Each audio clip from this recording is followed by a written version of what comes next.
1993 was to be the year of the veteran. Ian Willis would walk away with a very easy driver's championship. However, with rising stars such as young Jean-Francois Lussier, Bruno Bianchi, and Paolo Dalcin, Ian Willis is under attack in 1993.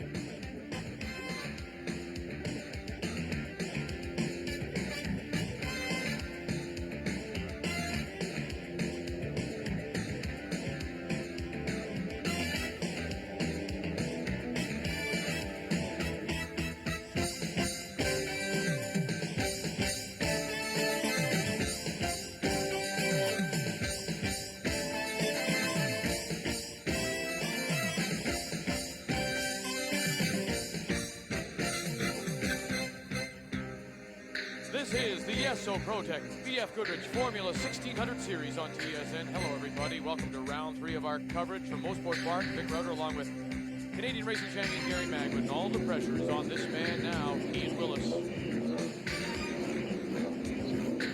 And he's really been pushed by this man, the 19-year-old from St. Hyacinth, Jeff Lussier. Look at this. Lussier just 5 points behind Willis after 6 races. This the 7th of 8. In the BF Goodrich Esso Protec Championship Series. How competitive is the series? Well, Paolo Dalcin has proven to be fastest this weekend, bettering the times of both Lussier and Willis. Between coverage of our last race in this round, the series visited Trois-Rivières. Let's take a look at the highlights. Is there any place hairier than corner 1 at Trois-Rivières? I mean, Lussier had a bad start and gets caught in corner 1. So that left it up to the number 91 of Ian Willis to battle with the number 4 of Bruno Bianchi, and this for the lead. The eventual winner, there he is in his number 91 Yellow Pages car, Ian Willis. So Willis doing what he has to maintain the championship, and that is win. And being at his home track, leading with only 2 races remaining is really a huge advantage. As we look at the qualifying, and yes, number 1 at 131.11, Paolo Dalcin, the 23-year-old from Toronto, the Formula 1200 champion. Second fastest qualifier, sits second in points, 2 wins this season, Jean-Francois Lussier.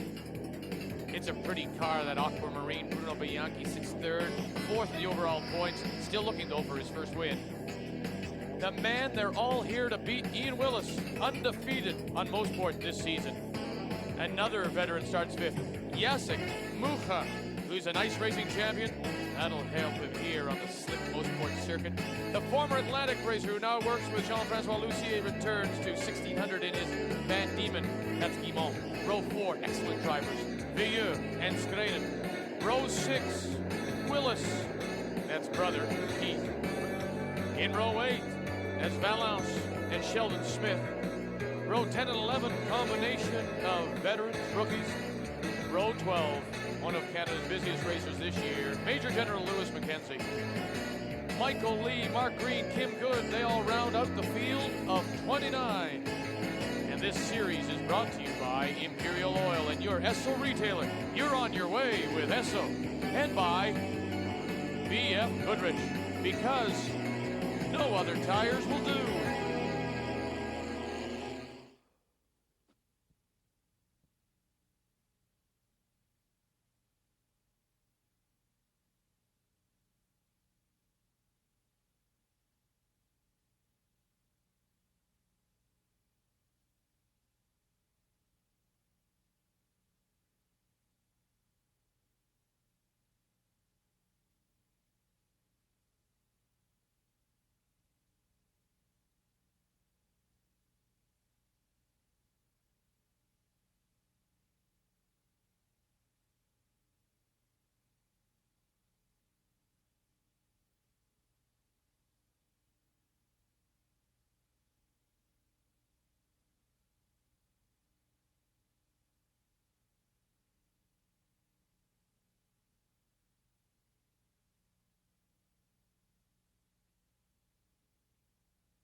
Welcome back, everyone, to the Esso Project BF Goodrich Formula 1600 Series here on TSN. Vic Rauter along with Gary Magwood. And this has become usual now, a wet Mosport. Yeah, we've got a bit of a wet and a dry track. Mosport always a challenge. This is going to make it even tougher.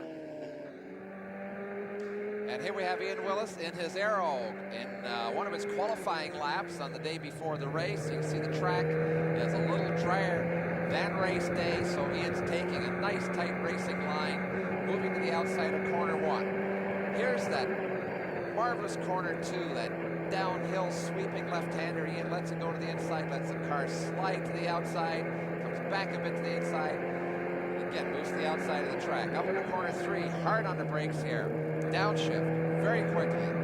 Single apex, lets the car drift wide. Watch the corrections on the steering. He unwinds the steering. Heading down into corner four now. Just a little slight hesitation at the top of the hill. He's not absolutely fully confident. Sets the car up. He's got to move quickly to the left-hand side of the track now. On the brakes, downshift one, downshift two. Little correction. Squeeze the brakes really hard. Another quick downshift to first gear. And now he'll work his way up through the transmission. Second. Third. As he starts to gain elevation, he'll pop for fourth gear as he goes over the crest of the hill. Into fourth gear. Woof. And on up the back straight. Slight kick in corner seven. The faster car, this actually is a corner. Watch Ian now as he moves to the outside of the track, crest the hill going to corner eight. He just takes a little dab at the brakes, comes off the throttle, resettles the car flat out, all the way through corner eight. Now hard on the brakes, down a gear, quick stick to the left from corner nine. He's got to stay far left, on the brakes again, down to second gear, accelerates out of the start-finish straight again, and under the start-finish bridge, and hey, that's Mosport. Wow, what a ride. 2.5 miles round as 29 cars get ready to take the green light, the standing start, in a crucial race, as we say, 4 drivers fighting for the championship. The revs come up, there's the green light, now everybody scatters. Who's going to have the line going into turn one? And it is Bruno Bianchi who goes to the outside, and it will be Bianchi who is your leader through turn one. And just a mob of cars coming down through there, Vic. Always an exciting. Whoa, look at this. Wheatses and Muka have collided, exiting corner one. And Muka's able to carry on, but Mike Wheatses in 57 has parked the car. There you see it. Bruno Bianchi is in that aquamarine car, followed by Paolo Dalchin. Martin Guimont, look at that, sitting ahead of Ian. And Ian Willis, right now, the championship points leader. And look at the mess that he has to get through, and look at how squirrely the number 18 of Guimont, or number 80 of Guimont is. Just moving around on the racetrack, down over the top of corner four. Guimont getting a little tiny bit wide, realizing he wants to be back on the inside, but look at this. Willis is going to go up the inside, under braking, squeeze Guimont out, and if he can hold that position, he's got him going into 5B. Very nicely done. Tricky in the rain to be doing that kind of thing. And Guimont, I'm surprised, giving up that much track. Oh, and look at that as Bruno Bianchi tried to get the power down. He sort of fishtailed it up the Mario Andretti straight for the first time. Continues to be Paolo Dalchin, but look at Willis making up ground. Then it's Guimont. And brother Keith following it behind, and then it's Jeff Lussier at number 32. As we've said before, in the wet, there really is no line. It's sort of, you have to change it. You've got to get yourself off the hot line and get out to where the traction is on the track. And there's no point in trying to follow the hot line because you've got rubber, oil, all that stuff down on the track. So. Boy, look at how it's tightened up as they come around one lap now, and look how wide they're getting. They're getting off that rubber. That's exactly right. Getting wide, getting some. Whoa! Look out! Look out! Bianchi. Look out! Bruno! And what a marvelous job! Great job as Bruno Bianchi keeps it off the walls, but full credit to everyone else for getting around him. Great spin, but I think he got clipped in that spin. We'll this is how Willis saw it. And I bet Ian's heart was in his mouth as he saw all this unfolding in front of him. And look at this, Willis going between the pit wall and the spinning Bianchi. And somebody did clip Bianchi. And it's interesting because isn't the norm, isn't what they always say, is that you ride before the accident because the speeding car will be out of the way? In a lot of cases, whoa, another one off. And that's That's Dalchin, and he keeps it on the track. Unbelievable, down through corner 4. Just kisses the guardrail and maintains second place. Outstanding. Remarkable, because he actually used the guardrail to keep himself on the track. It threw him back into turn 4. Normally, Remarkable. once you get to the outside of corner 4 like that on the dirt, very seldom you ever got to gather back up. Your leader continues to be Ian Willis, the current championship points leader, followed by Dalchin. Then Martin Guimont. And Jean-Francois Lucier is now moved up. Oh no, Willis! Where's he going? Here? He just went straight off. It looked like he touched the brakes or anything whatsoever. Straight off on the outside of 8. Oh, he had to be aquaplaning there, do you think? I mean, he just never touched anything. He just goes right off the road. Look and see what happens to him here. Look He at this. starts to turn. He doesn't even try and turn. He just goes dead straight. So he probably locked up the wheels, realized he wasn't going to make it, decided rather than spin on the track, I'll just take it out on the turf. Of course, he's got a huge amount of time to make up. Dalchin, our leader now. Martin Guimont is second, Jeff Lucier, and then Bianchi. And this looks like a good scrap here between the leading threesome. And a great, this is going to be interesting to see what Dalchin does leading this race, because I don't think he's led a race before. And quite often when you get out front, you start making mistakes. You have nobody to follow. Oh, and look at that. There goes Bruno Bianchi by Lucier into third place. And we're following, we're sitting in the car with Jeff Lucier. Watch him go right to the outside. See the water coming up on the lens of the camera as the Fords move all over the racetrack, looking for some traction going up into corner 5. Taking a nice tight line in 5, staying to the inside, getting the traction down. And it looks like the track is sort of drying out in some places. It's staying wet, but it's just right off the line. You can see the spray coming off the wheels as they get higher up the back straight now. Now it's Martin Guimont looking to the outside. Can he get by Dalchin? He's got him. Done it. Slipstream past him. Goes to the outside. Dodgy maneuver, but nicely done. There's Jean-Francois. Jeff Lucier currently in fourth place. So we have a new leader. It is Guimont, followed by Dalchin, Bianchi, and Lucier. And now look at Bianchi making the move to the outside on turn 10. Bruno Bianchi has moved into first place. We lost Guimont a while back. He went off. Bianchi now goes from third to first.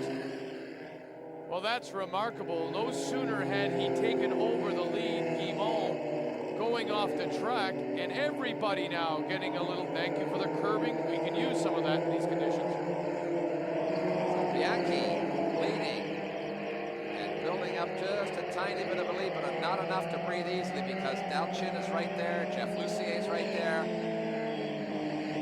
And in these conditions, it can change so quickly.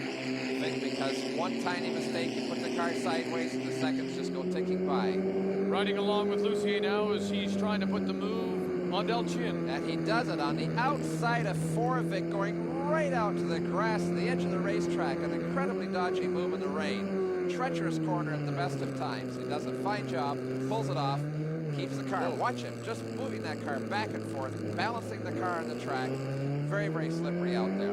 Out onto the straight. Nice job, Lucier, passing the outside of 4. Woo. Lucier, who has won 2 races so far this season, but this is your leader right here. That is Bruno Bianchi.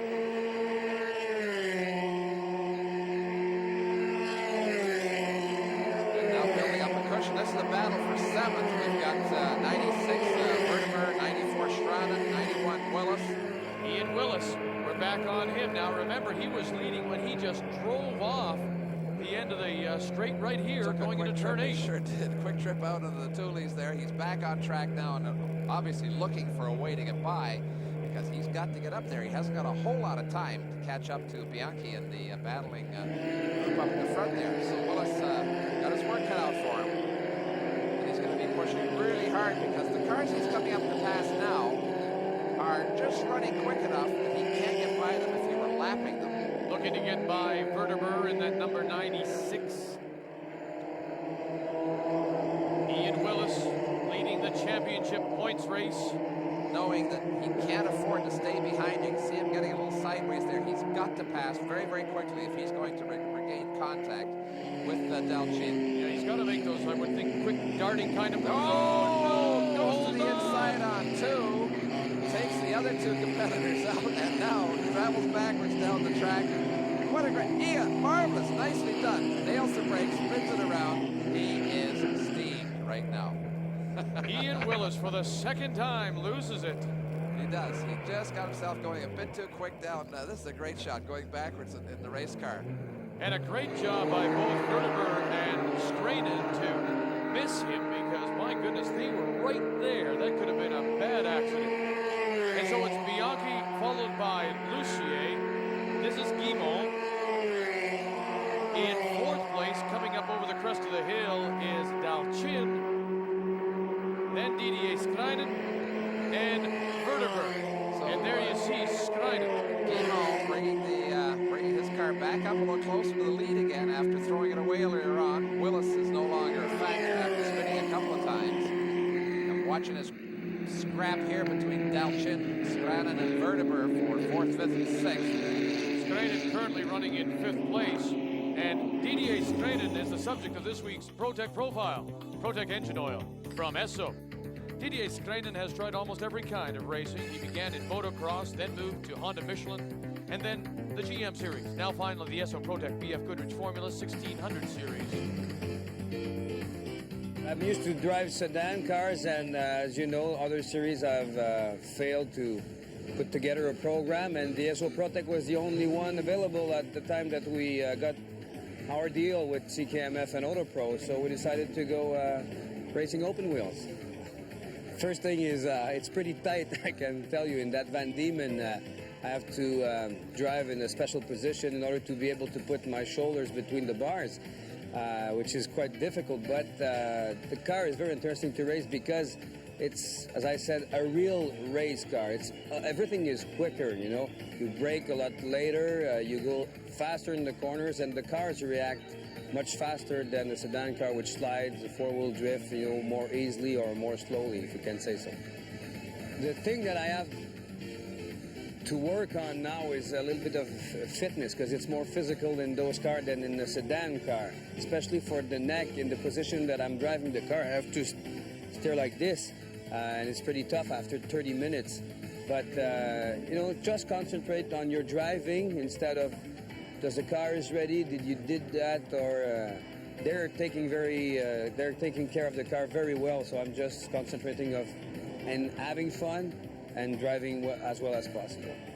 3 of us at least are there in order to have some fun, and the kid is there in order to maybe make a career. We're pretty different as drivers, attitude on the track. There's the kid who is pretty fast.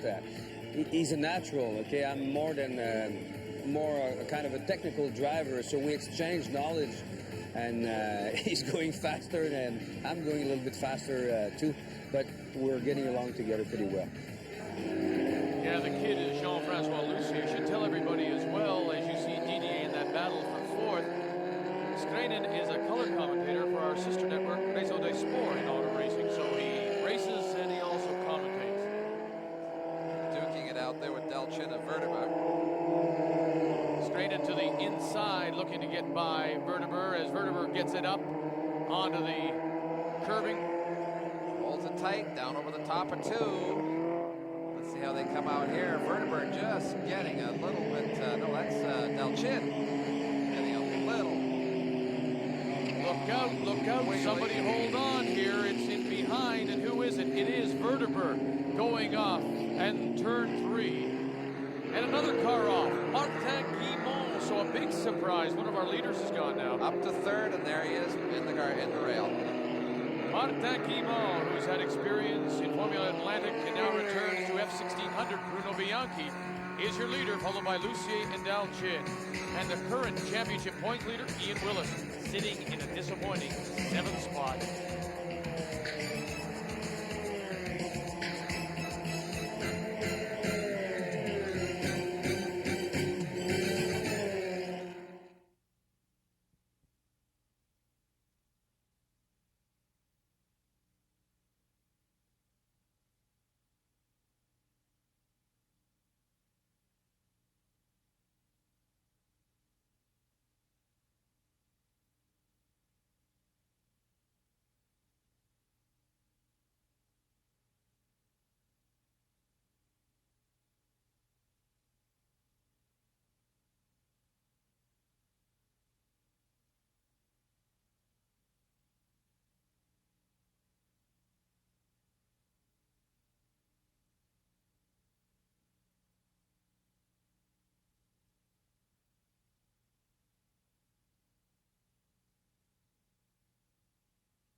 Welcome back, everyone, to Mosport Park. The Esso Protect BF Goodrich Formula 1600 Series on TSN. As you see, a great battle for third here. That is Paolo Dalchin trying to hold up Didier Skreinen, and Dalchin is a little loose down the start-finish line. He is, and he's going to go a tiny bit wide, and Skreinen goes to the inside, so taking a bit more of a try line. But look at this, Dalchin is right there on the exit, getting a little moving around all over, moving all over the place. Let's see what happens. They come down over the top of 2. And there's Don Valance, number 51, in the 88 Swift. He's out of the race. Unbelievable. So we lose another car here. And the crew of Ian Willis gets word that our driving points leader is out. Willis, who spun twice, is out of this race. He crashed, and this is how it happens. Having a tough time. Look at this. The car in front of him gets a bit sideways. Ian gets spooked by it. He decides to take some evasive action and throws it up against the guardrail in corner 4. Not a good day for Ian. Yeah, a lot of damage to that home-built aero. There is your leader all by himself. That is Bruno Bianchi. And he's just done a tremendous job all day. Kept his nose clean. He's picked the right spot on the racetrack. Second place, Jean-Francois Lucier. This one of the back markers, the 43. There you see Didier Skreinen. He's in third place, and now this battle for 4th. 96, Verteber passes Dalchin. Dalchin working his way slowly backwards here as they head up into corner 8. And they've been going at it all afternoon here. And it's incredible to think, Gary, that they're all doing it on BF Goodrich tires. And that's the subject of this week's BF Goodrich Track Fact.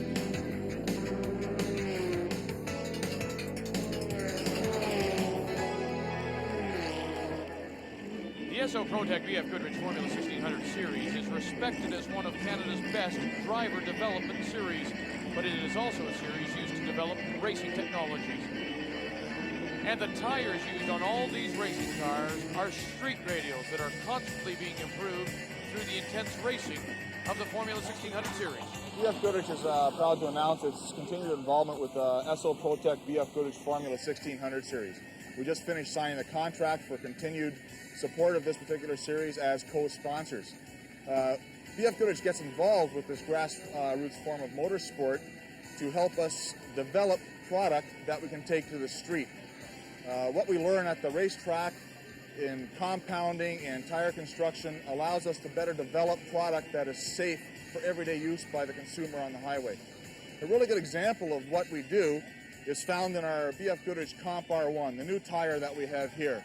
It's asymmetrically constructed. It has a very wide outboard shoulder area for a large rubber contact area. This tire was actually fashioned after our IMSA GTP rain tire, so it not only does it work well and very good in the dry, but it works great in the wet. So you want rain or water to channel through the tread, not float over top of it, and that's what this tire does. In addition, the spring rate on the inboard sidewall, actually on this side, is much stiffer, actually twice as stiff as it is on the outboard side, which allows it to maintain a full contact patch under hard cornering. More rubber contact means better generation of cornering force, which means better generation of acceleration, braking, and steering. It's best described by the drivers, or how the drivers would feel, and it's a confidence level that they're looking for. When they're diving in a turn 8 underneath another car here at Mosport, and they're doing approximately 200 kilometers per hour, they want a level of confidence that they're going to be able to stick, and this tire delivers that confidence. In fact, under recent testing, in an independent test, this tire received the highest level of confidence rating out of all the tires tested. Yeah, you'd want to have some confidence in your tires, and I think it's fair to say that Bruno Bianchi has a lot of confidence in his BF Goodrich radials as he's out to a large lead. It is Bianchi, Lucier, Skreinen, and Ryan. And in the next board, you'll see sitting there in 8th place, it's Willis, it's Keith, not Ian. The race to the checkered flag when we come back to Mosport.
Welcome back now to the final few moments of this Esso ProTech BF Goodrich Formula 1600 race. It is round 7 of 8, and as we look at the second place car, Harry, that's Jean-Francois Lucier, Jeff Lucier. And with only one race remaining, oh, look at this, Sheldon Smith with the spin in turn 3 and is able to keep it straight. But we were talking about Lucier, you know, with Ian Willis out, he's going to take up a big lead in the points. Bianchi will score his first victory in this series as he takes the checkered flag. Nicely done. Bruno Bianchi goes on to take the checkered flag, a very happy crew. Second place going to Jean-Francois Lucier. Boy, in a race when nobody could keep it on the track, congratulations to Bianchi. Didier Skreinen, great run for him. He finishes 3rd. The Willis name appears on the board, but it's Keith in 7th place. Jacek Bukta had some problems. He finishes 9th overall. And Paolo Dalchin, he's down in 14th place. When I spun, I said, okay, I put it forward. I lost maybe 3-4 positions. I said, okay, that's all. I will take one by one and I will pass it. It was easy for me to pass them. One race to go. It's going to be a great battle. It is, you know, Bianchi, Dalchin, Lucier, Verteber. What great talent we've got coming along, Vic. The Esso ProTech BF Goodrich Formula 1600 Series is brought to you by the Sony Handycam, the world's most popular camcorder. So, Gary, the championship will come down to the final race, Mont Tremblant, the home track of both Lucier and Bianchi. Looking forward to it. These guys are close. They're fighting hard. Should be a great race. The BF Goodrich Formula 1600 Series is also brought to you by Imperial Oil and your Esso retailers. You're on your way with Esso. And by BF Goodrich radial tires, because no other tires will do. Now, on behalf of Gary Magwood and our entire crew, I'm Vic Crowder. Till we talk with you from Mont Tremblant, goodbye from Mosport.